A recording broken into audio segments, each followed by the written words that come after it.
आज जिला स्तरीय धान संग्रह कमिटीर बैठक जिलापाल अध्यक्षतार होता अनेक गुड़े गुरुत्वपूर्ण निष्पत्ति नि प्रथम निष्पत्ति है जे 9 तारिख धान संग्रह शुभारंभ जानुरी 9। द्वितीय निष्पत्ति है चाषी मान डिसेम्बर 15 सुधा सबू सोसाइटी मानक ट्रेनिंग दिज्व तापर आमर तृतीय निष्पत्ति है आमर मिल मालिक माने से माने अखा जगेबे घनी बैग जा कहते से अखा गुड़िक सोसाइटी चाषी मान को दब चाषी मैंने से अखारे धान आनी मंडी देवे मंडी मिल मालिक ने मंडी ने मिल ने ना मिल को जीवे ना चाषी ये गोटे गत थर कहला एथर तो कह कटनी चटनी बाबद से माने मिल मालिकर बंधु मैंने कहले जेहेतु से माने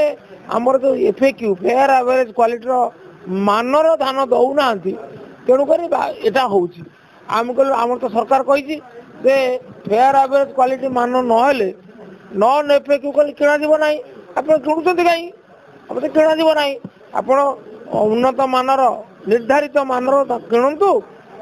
आपण 100 केजी मान 100 केजी 80 केजी मान 80 केजी तादर कटन छटनी करूँ ना तो कहुई निर्देश दि जाए देखा पुणी आउ एक बैठक 9 तारिख पूर्व हबार निष्पत्ति नि देखा कौन आर अनुपालन होम कहीचु जोड़े कथा जो सोसाइटी माने जो धान से बिक्री कर बिक्री कर जो कमिशन पाइबा कथा सरकार निष्पत्ति से पाऊना ता दि जाऊ जो लेबर एनगेज कर माने डाउनलोडिंग अपलोडिंग से पैसा पाऊना दि जाऊ ता ना सोसाइटी क्षति हम आउ गोटे बड़ कथा है जोटा आम उद्वेग प्रकाश करूँ से मंडी 67टा मंडी सरकार टंका दे मोटा अंकर टंका कौट 70 लाख कौट 80 लाख दि 10टी कार्य सरी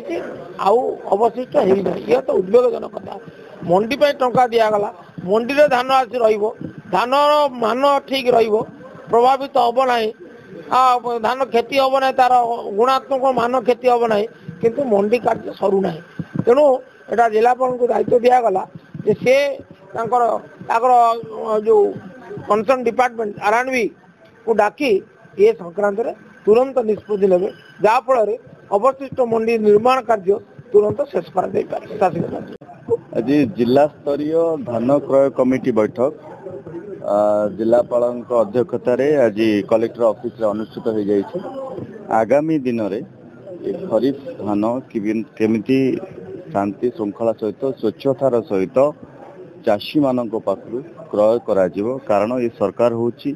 अन्नदाता सरकार ये चाषी मानकर सरकार तेणु चाषी मान कथा को दृष्टि रखी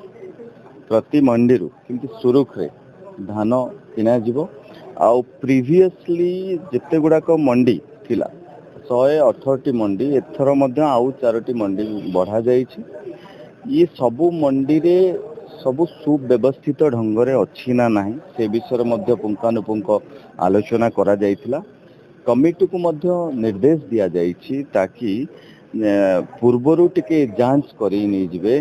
आमे पैडी प्रोक्योर करबा पूर्वरु प्रति मंडी गुडा को विजिट करिकरी तादरे जदि कोन व्यवस्था जो जहाँ आनुषंगिक व्यवस्था हवा कथा सब सेटा ठीक भाव में अच्छी ना नहीं से कथा तदारख करबा सहित आजिरो जो मीटिंग रे आमे टेंटेटिवली फाइनल करा जाइछि से द्वितीय सप्ताह बेलू जानुआरी रो द्वितीय सप्ताह बेलू को पैडी प्रोक्योरमेंट केन्द्रापड़ा जिले में आरंभ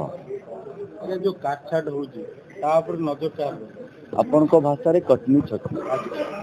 तेणु से सबूर कौन से एबे भी कहूँ आगुरी मध्य सरकार से दिगरे पूरा संवेदनशील अच्छा चाषी भाई मानू केमिति सेमानकर उचित मूल्य मिलिबो कारण बहुत दिन पर धानर एमएसपी जो बढ़िला 3100 टंका एथर भी तार मूल येटा भी 69 रुपीज एथर आउ भी एडिशन होती से तेणु निश्चिंत भाव में चाषी कूल केमिति बेनिफिट पाइबो चाषी माने केमिति बेनिफिट पाइबे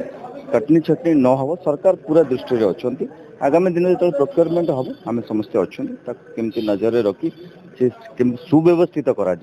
ताहा निश्चिंत करा जाय। देखो आज है आमर डिस्ट्रिक्ट पैडी प्रोक्योरमेंट रो मीटिंग हेतिला एवं जो थरे की मान्यवर विधायक माने भी अटेंड करछंती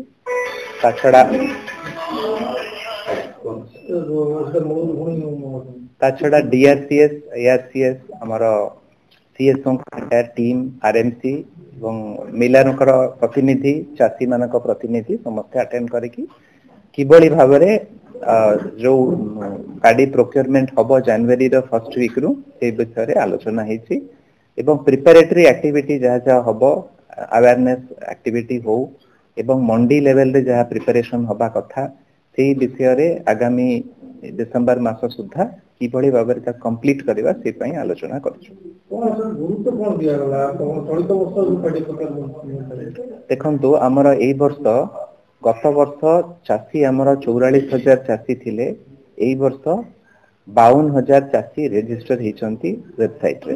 केते मंडी जिल्ला रे अछि अपन घटन में कोन कोन व्यवस्था मंडी आमर टोटल 118 टी मंडी अछि आ 4 टी एडिशनल मंडी